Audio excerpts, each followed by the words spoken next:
美国的军火商雷神涉嫌甲对台军售的绩效报较悬，去互美国的政府查到，甲因罚钱。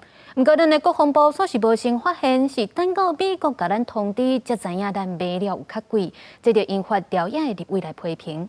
行政院长杜英台表示，国防部应该爱下记这个经验教师，因为国防部长顾立雄嘛讲，会甲这个钱全部讨倒转来。 美国军火商雷神最近互人压讲，涉嫌宣布对台湾军售的绩效，互美国政府罚钱。不过，这个暗示美方主动调查通知的，咱国防部采购的时阵无发现价差问题。那在野党立委的批评，执政党立委嘛认为国防部应该爱检讨。对这代志，行政院长杜英台讲，国防部需要学到教训甲经验。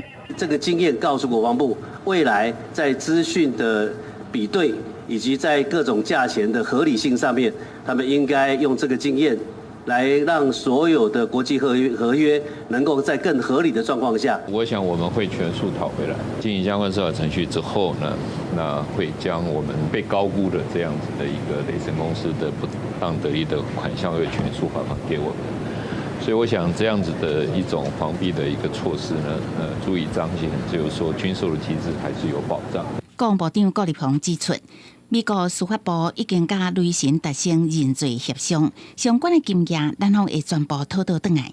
不过嘛强调，美国对于台湾的军售有防备措施。另外，海军司令东华接受经济学人杂志访问，形容强军伫赖清德总统上任了后，实施大抓的战略，对台湾施加压力，而且嘛最好随时要封锁台湾的准备。 我们对于中国可能采取的任何战术，我们都密切加以关注，我们都会有妥适的因应的方式。顾立雄回应，中国一向伫展现扩张主义，袂因为任何一个人、任何主张甲政策来做改变。